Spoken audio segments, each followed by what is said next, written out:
chegamos num ponto em que o extramundano se confunde ou é entendido em termos do extraterrestre. Extraterrestre é muito importante para o sujeito, para pensar o sujeito transcendental, porque o sujeito transcendental é um sujeito capaz de qualquer experiência. Então, portanto, nesse exercício cibernético de pensar quem é que o que tem que estar em o que tem que estar presente para que um sujeito seja capaz de experiência, a gente está se endereçando, de acordo com Kant, não apenas a nós mesmos, tal como nós nos encontramos empiricamente na Terra, e não em Mercúrio ou em Urano, mas a gente se dirige a todo sujeito capaz de ter experiência. Então essa universalidade que é o abrigo e a fonte da convergência do apodítico, da necessidade, é aquilo que se estende para além dos limites do humano terrano, do humano terreno. Então existe uma espécie de conexão entre o cosmopolita e a cosmopolítica. O Sandy, naquele livro do qual talvez a gente vai falar mais daqui a pouco, Kant no meio dos extraterrestres, diz: tudo se passa como se, segundo uma necessidade do discurso kantiano que se verifica sem cessar, o cosmopolita apelasse ao cosmológico. Então o cosmopolita, ele ganha sua legitimidade, o cosmopolita, que é esse sujeito humano, terrano, universal, ele ganha sua universalidade de fronteiras não terranas. Então o sujeito transcendental, ele é o extraterritorializado. Então o transcendental junto ao sujeito o torna espectral. Não é o sujeito eu, ou você, ou quem, ou os humanos da Terra, dos quais a gente está falando. A gente está falando de alguma coisa que é espectral com respeito aos humanos da Terra e que nós, em certo sentido, participamos. É esse elemento platônico de mimesis que o sujeito transcendental oferece. A ideia do sujeito transcendental oferece, o sujeito empírico é uma coisa que metexis, que participa do sujeito transcendental. Então essa relação entre sujeito empírico e sujeito transcendental é uma relação espectrológica e é uma relação também cósmica, né? Porque assim como o sujeito empírico, ele pode se dar em vários lugares. Ele seria um pouco diferente em Mercúrio do que ele é na Terra, um pouco diferente na Terra do que ele é em Urano, mas isso diz respeito às condições específicas da empiria, e que não afetam em absoluto o sujeito transcendental. O sujeito transcendental é uma espécie de postulação de uma universalidade por toda parte desde o princípio. E essa universalidade por toda parte, porque ela é cósmica, é que ela é cosmopolítica. O status político do cósmico é dado pelo estado cósmico dessas pretensões políticas. O Valentin cita ele está colado em Kant, e tem uma hora que ele cita o seguinte trecho, que é um trecho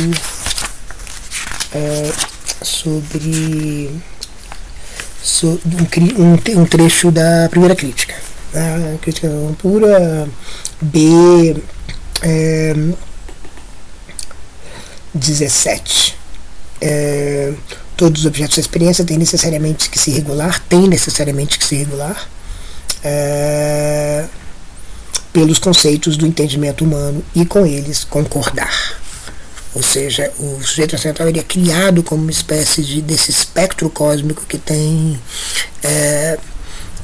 sob o seu comando todos os objetos da experiência possível. Portanto, o sujeito transcendental ele tem essa super pretensão cosmopolítica.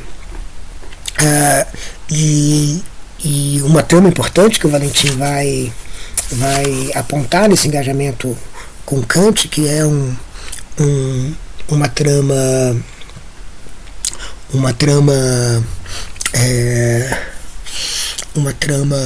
que é uma trama bem da modernidade, da branquitude, é essa trama da extraterrestrialidade contra a extramundanidade, que assume, por exemplo, a seguinte forma: entre os outros mesmos, como ele diz com o Davi Menard na 250, entre os outros mesmos os extraterrestres e os outros, os espíritos, aqueles que veem outras coisas naquilo que a gente vê.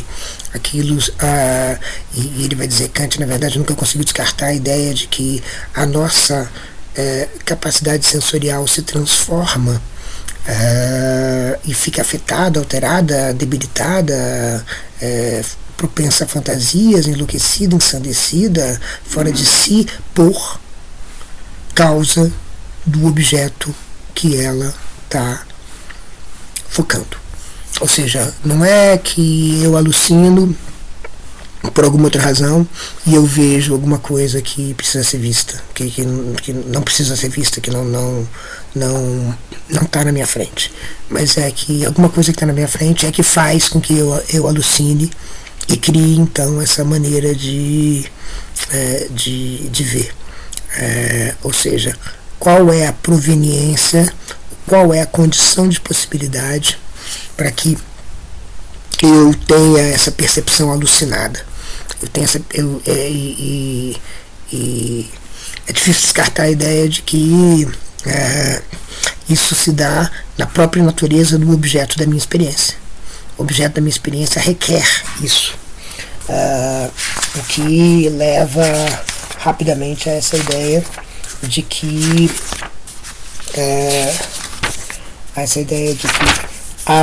haveria um órgão sensorial para cada novo objeto, ou antes. Como diz Goethe, está na nota 2, na página 251, cada novo objeto disserra um novo órgão em nós. É como se a nossa sensibilia, como se o nosso sensorium tivesse sendo forjado pelos objetos que a gente encontra. Então, porque a gente encontra coisas visuais, a gente desenvolve os olhos, mas como a gente encontra, quando a gente encontra coisas que escapam aos nossos sentidos, essas coisas criam também seu sensorium, seu objeto, seus órgãos sensoriais. Então, se os extraterrestres são justamente esse outro mesmo, esse outro que nós projetamos especularmente, né? E aí o especular é interessante, porque vocês se lembram da citação do Stanislau Lem, na 246, em que ele diz: não é que queiramos conquistar o cosmos, mas ampliar a Terra até o limite dele. Não buscamos nada além de pessoas. Não precisamos de nenhum do outro mundo. Precisamos de espelhos. Especulação. Especular. Queremos encontrar a nossa própria imagem idealizada. Então é uma espécie de... nós não queremos encontrar nada mais do que aquilo que a gente projeta Então a especulação carrega esse drama do mesmo, né, da mesmificação do outro. Eu entendo o outro desde que ele seja o mesmo.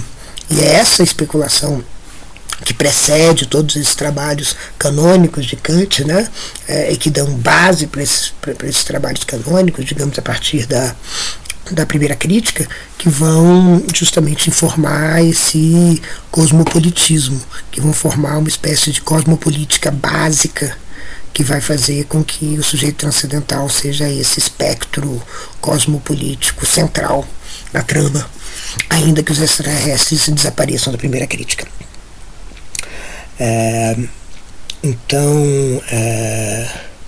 Então era preciso usar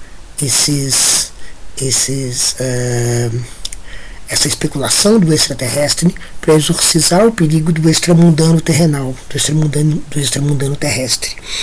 Então era preciso que a experiência se projetasse para fora do humano, para que ela ganhasse uma espécie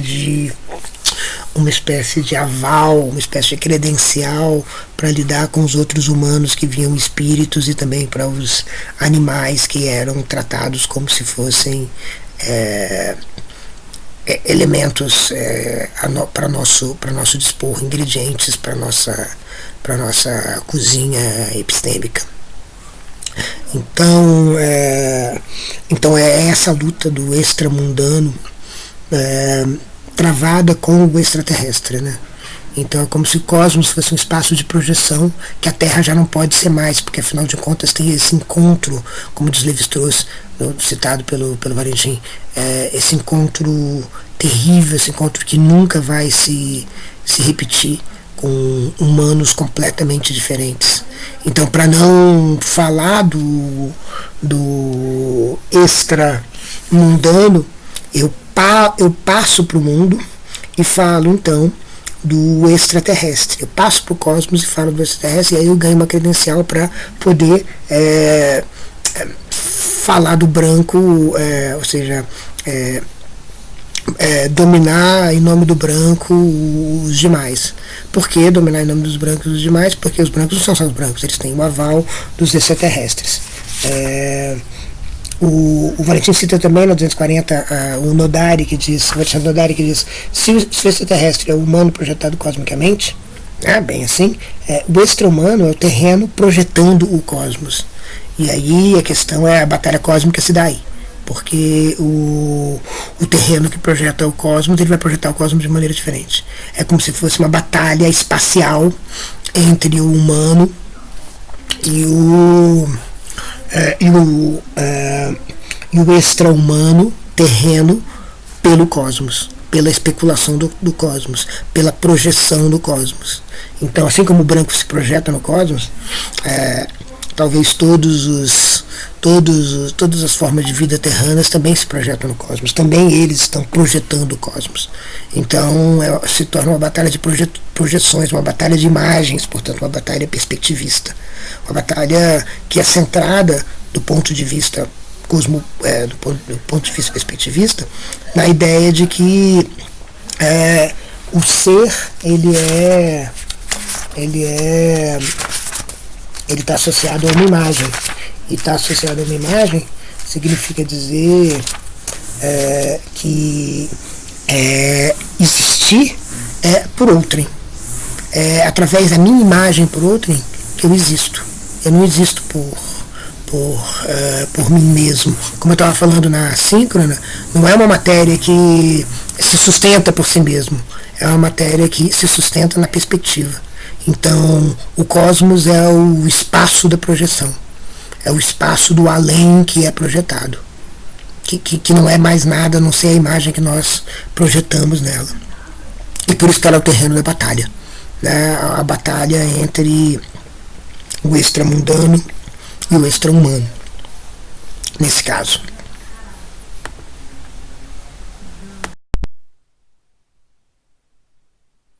Em um parágrafo decisivo, na 254 para 255, o Valentim diz: porque apesar de sua perspectividade, a agência sobrenatural dos brancos, enquanto Shawarari é tão destrutiva, apesar de ser perspectival, ou seja, apesar de ser tal que ser a imagem existir para os outros. Porque apesar disso,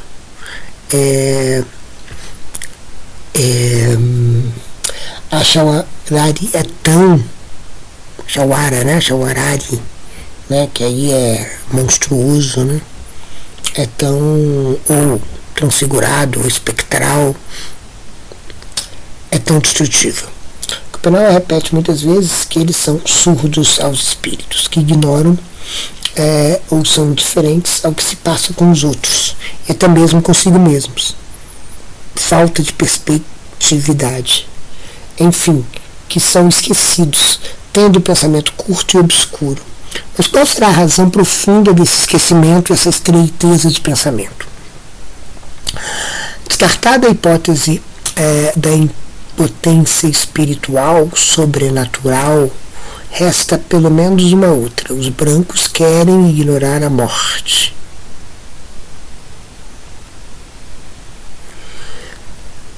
Dormem muito, mas sonham só com si mesmos.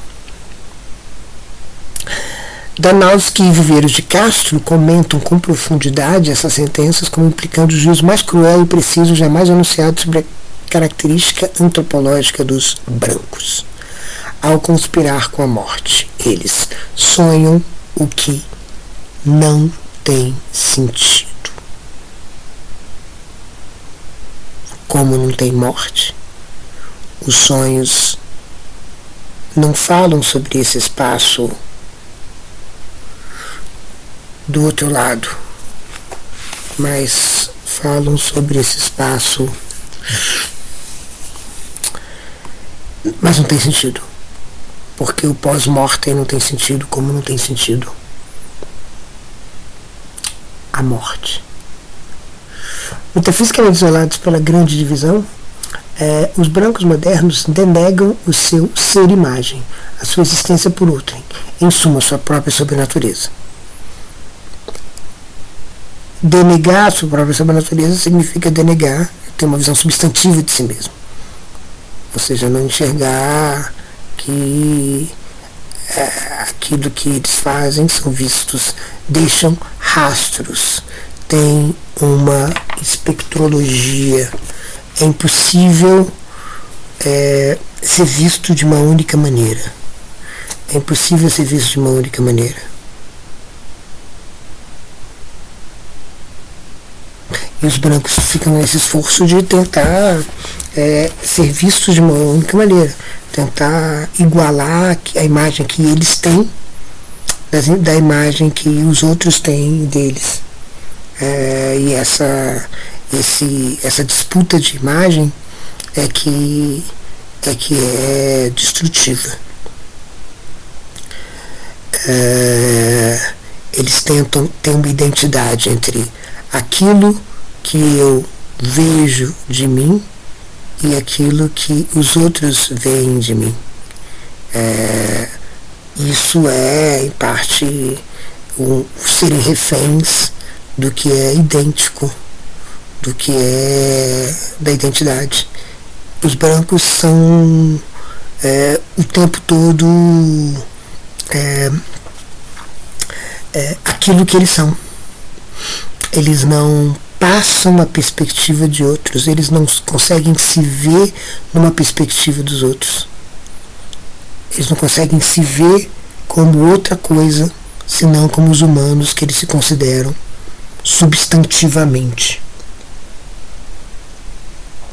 Metafisicamente isolados para a grande visão, os brancos modernos denegam sua imagem e sua existência por outras, em suma, a sua própria sobrenatureza. Sua potência espiritual corresponde a uma espécie de xamanismo negativo. A cultura como anti-sobrenatureza. Então aqui fica uma... ou seja, é justamente a cultura que vai negar esse elemento espectral. O elemento espectral ele fica assimilado pela cultura, assim como em Kant, o elemento sobrenatural fica assimilado pelo elemento transcendental. Então, o elemento sobrenatural seria alguma coisa como... O elemento sobrenatural seria alguma coisa como aquilo que você... aquilo que se projeta de você, né? Por exemplo, o sujeito transcendental. Mas o sujeito transcendental, ele não é espectral, ele não é sobrenatural, não é uma coisa que você também é. É uma coisa que você simplesmente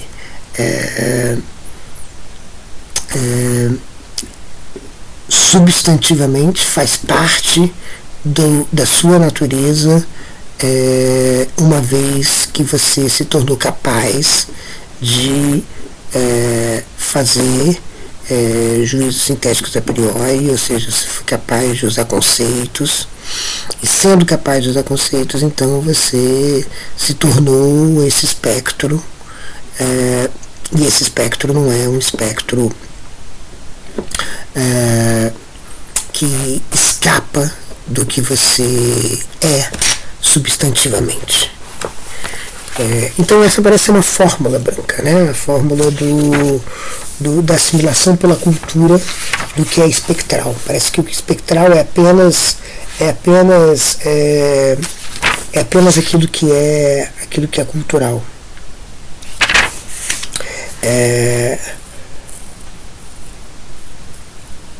Então essa revolução copernicana ou neoptolomaica que Kant está falando, uma restauração ptolomaica, né, porque vai fazer as coisas girarem em torno de nós, corresponde assim a um levante político do homem cosmopolita extraterrestre, desterritorializado, contra a multidão dos espíritos terrenos extra-humanos, contra a multidão dos espíritos terrenos extra-humanos. Então, é como se o cosmopolita, por ser desterritorializado, por ser em parte extraterrestre, porque dele se encontram Urano e Mercúrio, ele tem uma prevalência sobre os espíritos terrenos que não são humanos. Então é como se o extraterrestre tivesse uma prevalência sobre o terrestre. Isso significa que o humano ele é o que ele é por causa do extraterrestre e não por causa do extra-humano. Então é como se essa desterritorialização fizesse uma espécie de pacto com as estrelas contra a Terra, uma espécie de pacto com o cosmos contra a Terra. E justamente é isso que o Eduardo Vieira de Castro representaria como fricção, como contraste máximo, nada mais distante, diz na 250 o Valentim, daquele Vieira de Castro no de especificismo cosmológico na América indígena. Uma cosmologia contra o Estado. Você lembra dessa passagem, né? Então seria quando ele invoca um pouco Clastre para dizer que se trata de uma cosmologia em que o Estado, que seria uma entidade de governo de substantivos, é evitado a todo custo por essa espécie de estereoscopia, por essa espécie de multiplicidade de foco. Essa cosmologia contra o Estado, na qual a originária determinação do ponto de vista de outrem frustra de antemão a possibilidade de algo como um ponto de convergência de todos. Porque eu não vou convergir, porque os outros vão me ver de um certo jeito. É como se o voto fosse um voto perspectivado, importasse também em que parece que os outros, em que parecem os outros que eu vou votar, em que parecem os outros que eu vou votar, como parecem os outros que eu vou opinar. Porque ser é imagem. Multiplicam-se assim os patamares e agentes cósmicos e celestes e terrestres, bem ao contrário de reduzi-los àquele mundo comum que, segundo Kant, deveria ser a morada dos filósofos, tal como os matemáticos já possuem há muito tempo. E pronto, né? Ou seja, essa morada comum é justamente colocado em xeque por aquele princípio que é formulado por Gates daquele jeito, né? Cada objeto produz em mim um sensório, um órgão da sensibilidade. É como se eu tivesse uma espécie de sensibilidade forjada para cada ato de percepção. Eu não preciso, o ato de percepção não precede o órgão não precede o ato de percepção. O órgão se constitui no ato de percepção. Então, falando desse jeito, enfim, a gente está bastante próximo de um empirismo transcendental. É na própria experiência que o transcendental tem lugar. O transcendental, ele é a condição da possibilidade forjada na própria experiência. E aí, então, a gente vê como esse empirismo transcendental, digamos, contra o Estado, ele é justamente aquele empirismo transcendental contra Kant, contra justamente aquele que tem uma estrutura pronta para percepção, uma estrutura capaz de fazer um juízo empírico, e que é comum, pode ser comum a populações de diferentes planetas, sob diferentes condições, com diferentes materialidades, em diferentes condições empíricas, porque ele só responde à experiência. E a experiência tem uma espécie de estrutura geral, apodítica, e é essa estrutura geral que forja, de uma vez por todas, o nosso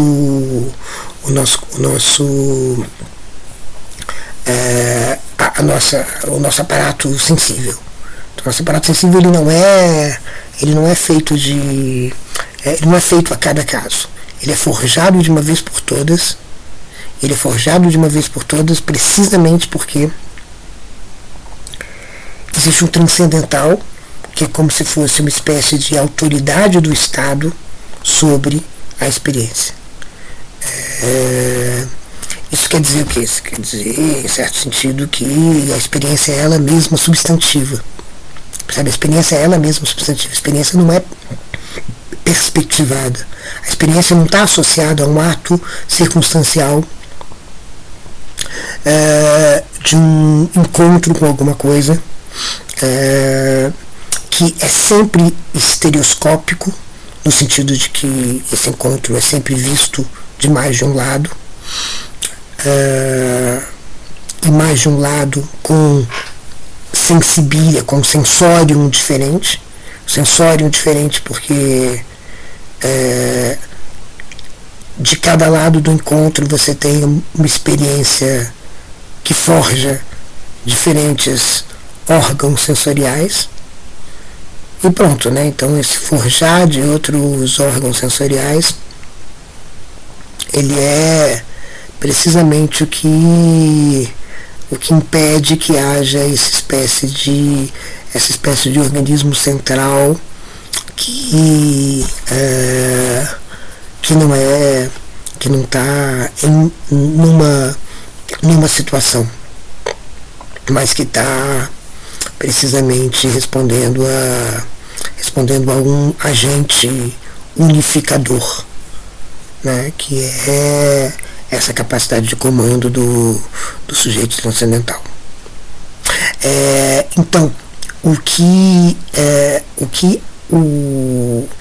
uma cosmologia contra o Estado permitiria seria justamente uma espécie de reterritorialização. E aí eu aproveito para responder ao Ramon, que me pergunta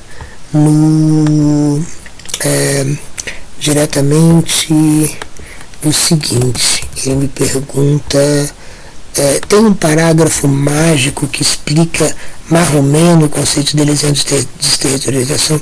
O Valentim tensiona com ele nesse capítulo.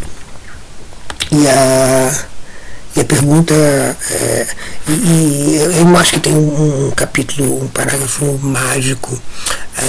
Talvez a gente pudesse pensar, por exemplo, logo na definição de uma máquina territorial no Antiédipo, a gente pode pensar no momento em que o Antiédipo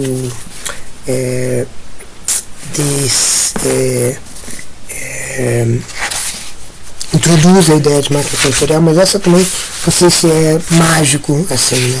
A gente vai pensar no Mil Platôs, a gente poderia pensar em algum trecho, talvez no terceiro texto, né, Geologia da Moral. Não sei se há um parágrafo mágico, mas justamente essa ideia da desterritorialização, que é precisamente aquilo que as máquinas fazem. Então, as máquinas, elas territorializam e desterritorializam, essas máquinas territoriais. Então elas especificam alguma coisa que é territorializada, ou seja, elas agem sobre aquilo que uma outra máquina fez, desterritorializando ela, o que significa dizer tornando aquilo que significava e que conectava com alguma coisa não mais significante. Então, por exemplo, quando aparece uma máquina territorial despótica ou uma máquina territorial capitalista, ela vai agir sobre a máquina territorial primitiva, justamente rompendo os elos entre a produção e o corpo, ou a terra. Né? Então, aquilo que marcava a produção passa a não significar mais nada. Analogamente, os registros da produção de um déspota passam a não significar mais nada quando aparece o dinheiro. O dinheiro registra a produção de um jeito que desterritorializa o registro déspota. Então, o que acontece quando a gente pensa num desterritorializado, que é o sujeito transcendental? O sujeito transcendental não está vinculado a absolutamente nada da condição empírica específica situada que o sujeito empírico se encontra. Ou seja, a condição de possibilidade geral para qualquer experiência desvincula a experiência, desvincula o sujeito de uma experiência particular qualquer. O sujeito transcendental é um sujeito que poderia, portanto, ser encontrado, é desterritorializado, é uma desterritorialização porque poderia ser encontrado tanto na Terra quanto em Urano ou em Mercúrio. As condições de aterramento, elas se tornam irrelevantes. É por isso que a crítica da razão pura ela é uma espécie de teoria geral do comando do mundo empírico. E isso envolve pelo menos duas partes. Uma parte que é uma teoria geral do comandante, que é o sujeito transcendental, e depois uma teoria geral do que está ao alcance do comandante. E essa é uma teoria dos fenômenos. Então, justamente é esse comando generalizado que contrasta com uma cosmologia contra o Estado, que é uma espécie, que seria uma espécie de reterritorialização através da ideia de que você nunca faz uma única coisa mesmo, você nunca faz uma única coisa, você nunca faz simplesmente, você nunca age como humano, você está agindo também como espectro, você está agindo como animal, né? Por que você está agindo dessas outras maneiras? Porque você está sendo vista dessas outras maneiras, porque você é imagem, a sua imagem não pode ser controlada por você. E a sua imagem não é uma consequência de quem você é, da sua identidade mais profunda. A sua imagem é uma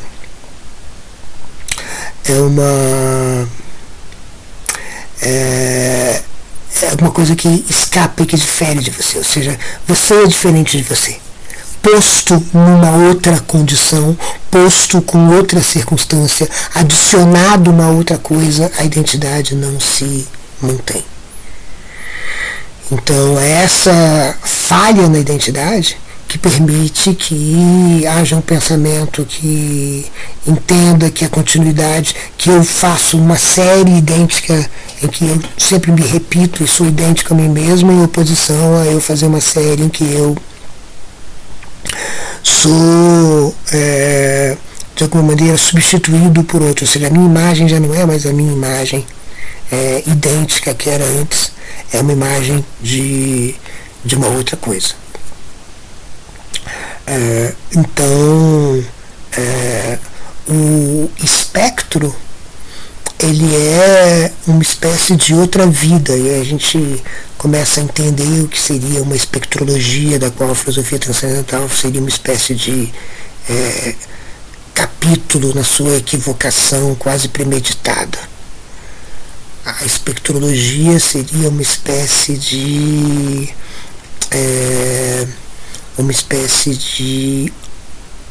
mirada às consequências que ficam e que não são percebidas através da minha identidade. É como se a espectrologia fosse aquilo que escapasse a minha identidade, que você, por exemplo, pode tentar retomar ou vingar mais uma vez por meio de uma ideia transcendental, por meio de uma espécie de unidade transcendental que justificaria ou que imporia sobre as diferenças dos sujeitos empíricos uma espécie de elemento comum que você decalca, né? Outra imagem importante do início do 1014, que você decalca sobre o sujeito empírico. Então o sujeito transcendental é uma espécie de decalque, e ele é um decalque precisamente porque ele não está no empírico, ele não está dentro da assertiva de Goethe de que o sensorium é criado a partir da experiência particular. Ele precede a isso. E é esse preceder que é o preceder de uma cosmologia que tem um foco só.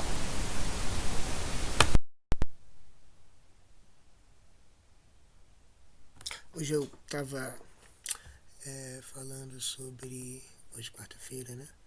Falando um pouco sobre no curso de filosofia. A gente está justamente discutindo um capítulo do Valentim, um capítulo que a gente já leu, o capítulo 5, mas eu estava justamente falando um pouco sobre antropofagia, falando um pouco sobre a diferença entre a devoração e justamente a propriedade.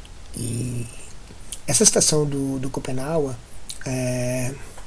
de um texto que precede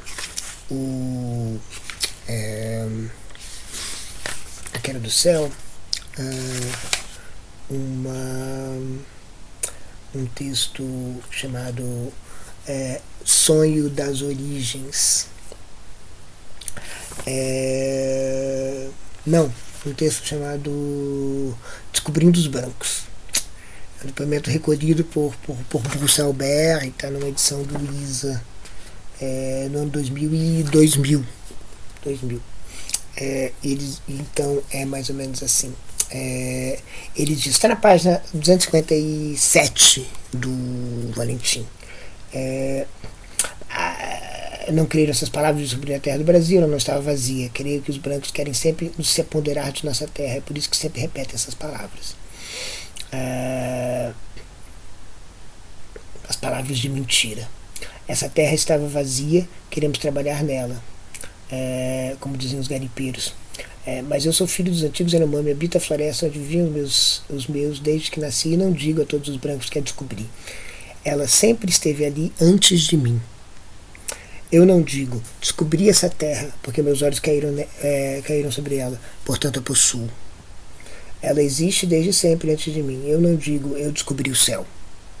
Também não clamo, eu descobri os peixes, descobri a caça.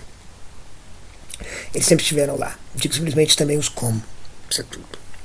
Então aqui você tem um contraste muito interessante. Que é o contraste que eu estava querendo fazer entre possessão, propriedade, senhorio, né? Então esses verbos que a gente pensa o mundo, né? As propriedades das coisas, aquilo que é próprio à coisa, e que envolvem uma identidade. Então, por exemplo, quando você fala a frase, o mantra clássico da história da filosofia ocidental, SAP, significa sujeito, predicado, não Sócrates e Platão. O que você está fazendo é justamente contando alguma coisa sobre o predicado, sobre o sujeito, que não está no sujeito. Então você está adendando ao sujeito e supondo que o sujeito que recebeu esse predicado não vai deixar de ser o mesmo. Parece que tem algum sujeito, um todeti nesse sujeito, um substrato nesse sujeito, uma substância primeira nesse sujeito, dependendo de como você quer entender, que vai fazer com que ele não deixe de ser, não possa ser outra coisa. Então a predicação tem dois polos, né? Porque alguém vai dizer assim, bom, mas na verdade a filosofia moderna, ela concebe a ousia, concebe a substância como não tendo esse tipo de substrato, esse tipo de substância primeira, a partir de Descartes. Mas aí você tem duas opções. Ou você tem alguns predicados que formam os predicados básicos, essenciais. Muitas coisas podem ser ditas de uma substância pensante, mas ela é uma substância pensante. Se ela não for uma substância pensante em Descartes, ela não é uma substância. Se ela não for uma substância essencial, ela não é aquilo que ela é. Ela precisa ser aquilo, ou seja, tem algum próprio dela.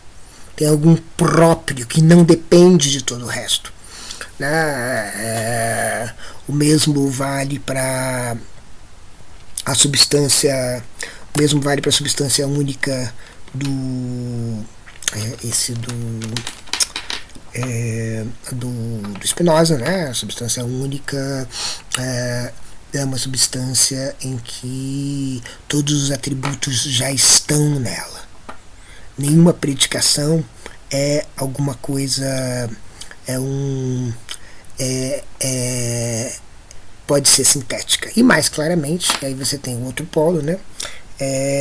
No caso de Leibniz. No caso de Leibniz, claramente você tem, de fato, você não tem nada que essencie uma substância.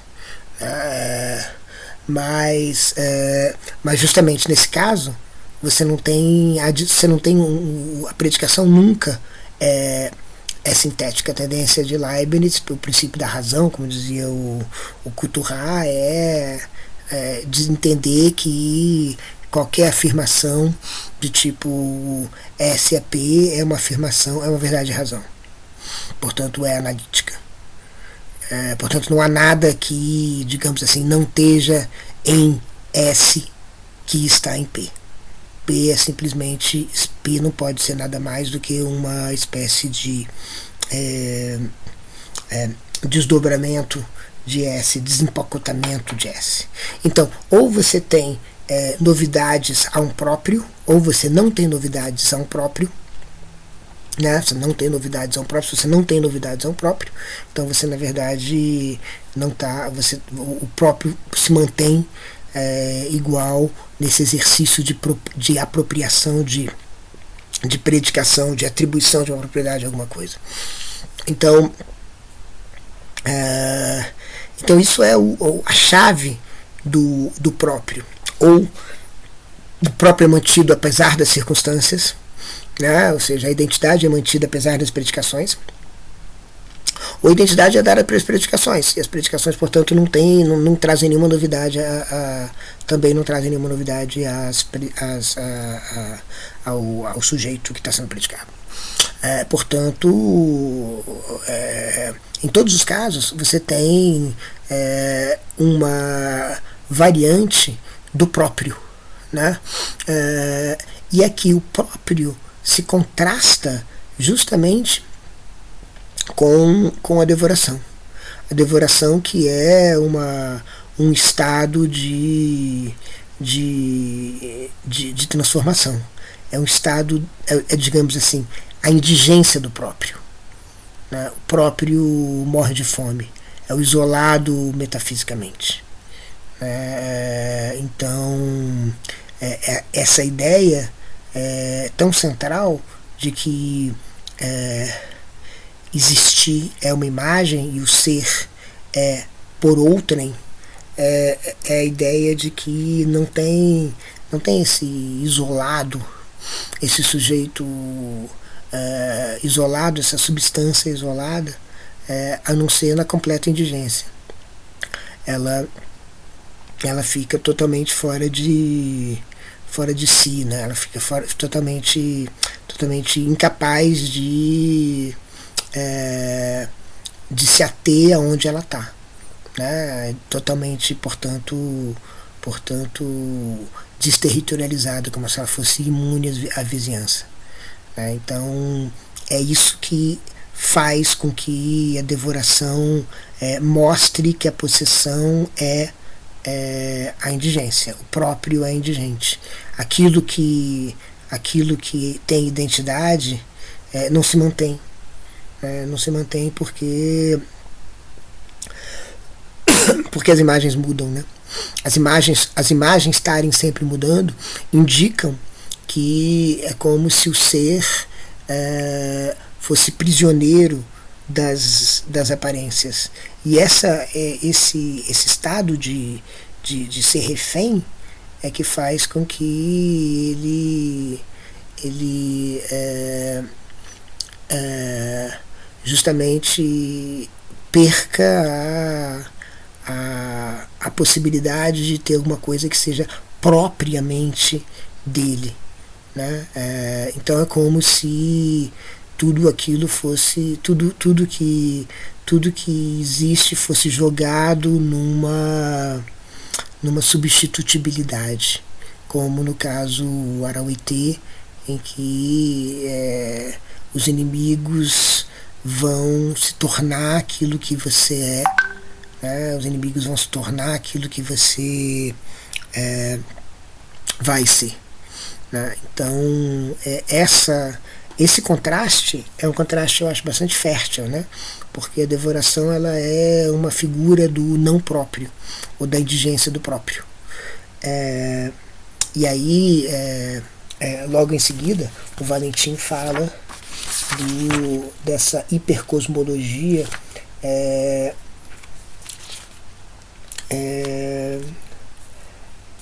que cria essa ideia de que o humano ele tem uma espécie de contraparte espectral transcendental. Essa contraparte espectral, ela justamente é o que faz o sujeito transcendental, e que é, digamos assim, aquilo que é mais próprio. O sujeito empírico é próprio, digamos, é próprio do sujeito transcendental, porque é um sujeito. Então aqui você tem uma relação também de identidade fixa, O sujeito transcendental não se transforma, né? Aquilo que a gente estava falando você não tem uma criação de um sujeito transcendental, de uma estrutura de sensibilidade para cada novo sujeito, para cada novo objeto que você encontra. Você tem sempre a mesma estrutura transcendental. Então você tem essa mesma estrutura transcendental, e essa estrutura transcendental é justamente o que é próprio do humano. E aí você vai encontrar e aí é a diferença entre a especulação e a exploração das selvas. Eu acho que essa é uma mensagem que talvez seja muito interessante para a gente pensar nesses momentos, digamos, sei lá, pós virada especulativa. Eu acho que a virada especulativa trouxe em termos de capacidade cósmica da filosofia é extremamente bem-vinda, na minha opinião, porque isso faz com que a gente possa realmente fazer com que a filosofia se entenda como manejando entre presságios, traços e vestígios, e também manejando entre futuros e passados, e faz com que a filosofia tenha essa espécie de dignidade à altura do universo, né? Possa ter isso. Mas eu acho que a especulação trouxe isso e portanto, eu acho que foi um movimento muito interessante, mas é um movimento que justamente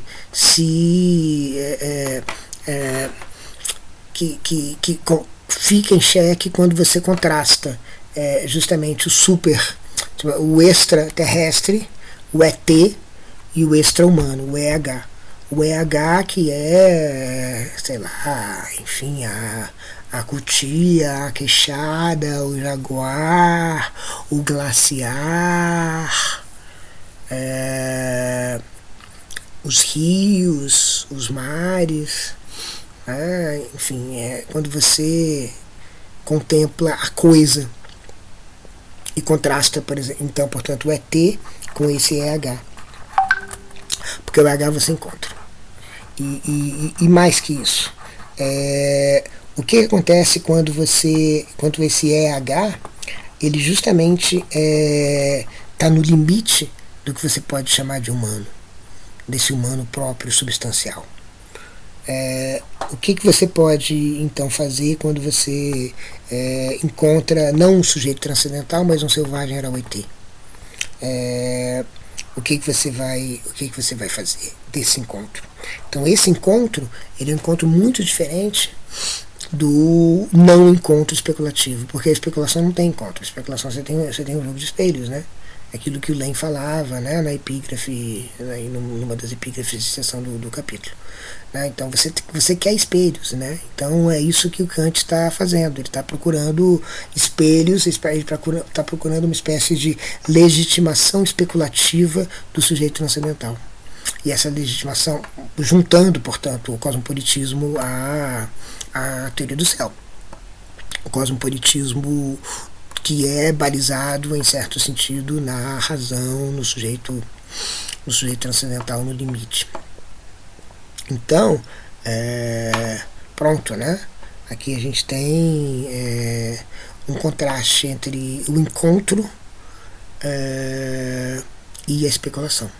A especulação, que ela é toda possível apenas porque você espelha, e portanto a especulação é um jogo de mesmos, né? É o mesmo contra o outro, né? Um outro mesmo, né? Um outro mesmo contra o outro. Um outro mesmo que é um extraterrestre, mas no entanto que é o mesmo, que vai servir para vingar, porque afinal de contas o que mais que ele pode fazer se ele é um objeto de espelhos? Ele não é um produto de um encontro. Esse encontro de dimensões tão imensas que é o encontro com os povos ameríndios, para os brancos. Então é aí que a especulação mostra toda a sua limitação, né? A especulação ela é excelente porque ela expande as fronteiras, inclusive as fronteiras temporais, né? Permite que a gente pense para além do nosso tempo, permite que a gente pense em eras, permite que a gente pense o cósmico, mas por outro lado ela faz isso por meio de uma artimanha do mesmo, por uma artimanha especular, por uma artimanha que não é a artimanha de encontrar com o outro, mas é a artimanha de projetar no outro um mesmo, no outro que nem sabe às vezes se existe, né? Então esse é o trabalho de todos os encontros, né? E o canibalismo ele é aquilo que permite que você encontre como você encontra na devoração, você come, e você come, então você não é mais aquilo que você era, ou seja, a lida xenológica, a lida com o outro, não é a lida com a lida especular, é a lida com o que você vai encontrar na floresta para comer. Aquilo que você vai encontrar na floresta para comer tem a ver com o que você com o risco que você corre, e tem a ver com o que você não vai se manter mais, aquilo que vai deixar de ser aquilo que você é, e você, aquilo que vai ser, o outro é entendido como o seu futuro, aquilo que vai ser aquilo que vai te substituir, e aquilo que vai te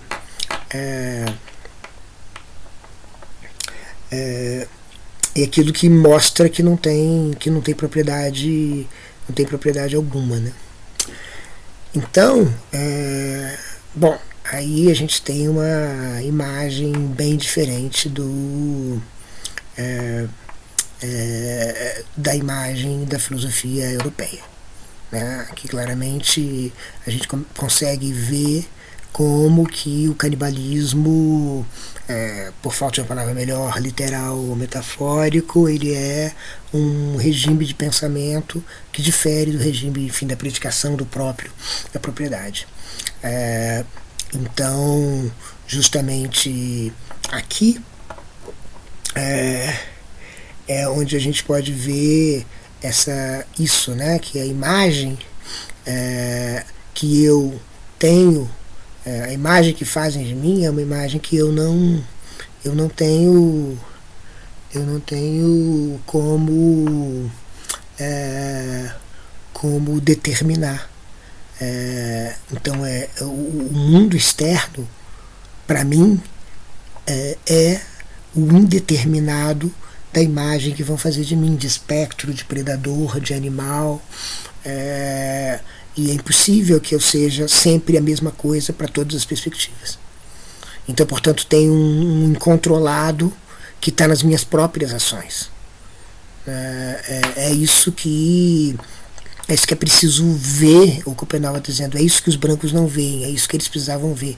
Eles precisavam ver que eles também são espectros, que eles também são predadores, que eles também são animais, que eles não fazem simplesmente aquilo que eles pensam que eles estão fazendo. Eles têm toda uma existência espectral paralela, e essa existência espectral paralela ela não atende ao próprio, não atende aquilo que tem a ver com a identidade, não atende ao que é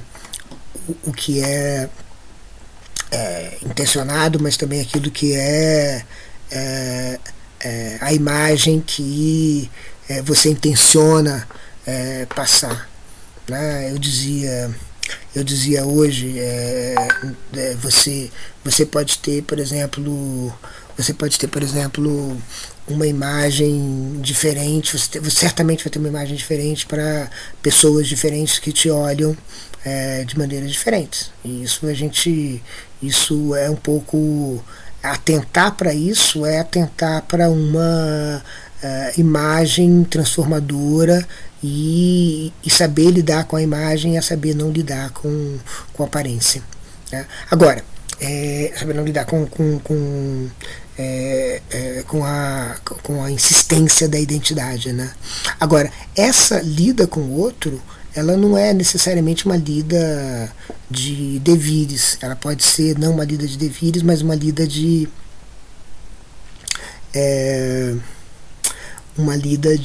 substituições. O outro é aquele que vai me substituir. O outro é aquele que vai fazer com que outra coisa seja aquilo que eu sou. Por quê? Porque vai me olhar de uma outra maneira, vai formar uma outra imagem de mim. Então é justamente aí que aparece a força da imagem, né? da perspectiva, né?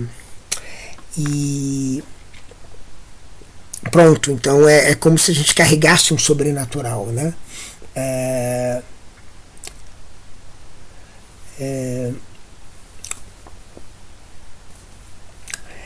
E aí, para terminar, o Valentim volta a citar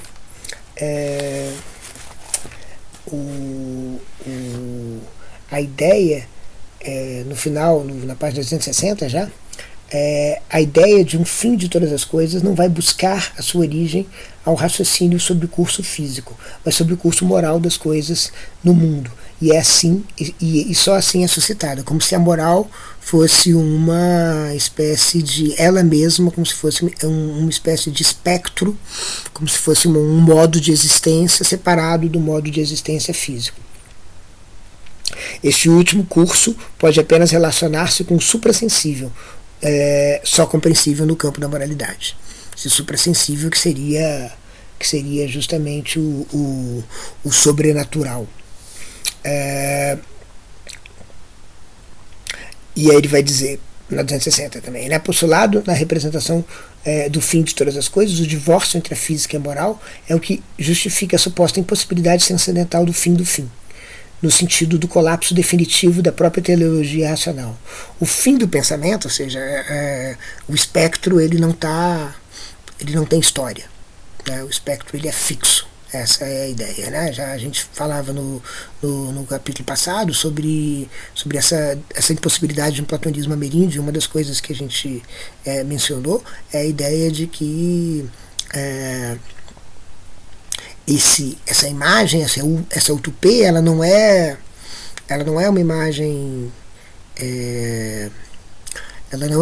fixa, ela é uma imagem que te demanda, sobre a qual você tem responsabilidades. É como um animal que que continua de alguma maneira espectralmente existindo dentro da sua vida conceitual, dentro do seu pensamento. E aqui o sujeito transcendental é mais um desses espectros imóveis, fixos, né? O fim do pensamento, isso é, o fim da relação interna ou externa entre pensamento e mundo. Ora, é justamente tal corte crítico que o antropoceno desvela como a mais mortífera das ilusões modernas, né? Esse corte crítico entre, digamos assim, o moral fixo e o físico. A queda do céu é também a derrocada da razão pura, gestada pela consumação irônica e monstruosa dos seus fins. Então é como se a razão, é como se a espectrologia ela fosse justamente aparecesse como morta, como como simplesmente fixa e sem transformações, justamente porque para dar essa ideia de uma razão pura, digamos, que está sempre presente, que não pode ser derrocada. Ou seja, a ideia de que a razão pura ela é imune a todo o resto. E é por isso que ela pode ser encontrada, ela poderia ser encontrada em todos os planetas. É por isso que ela é desterritorializada e extraterritorial.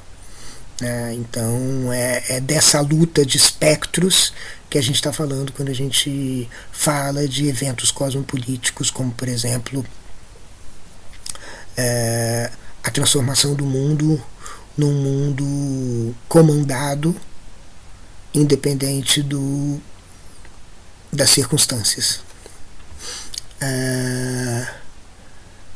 E esse mundo comandado, independente das circunstâncias, é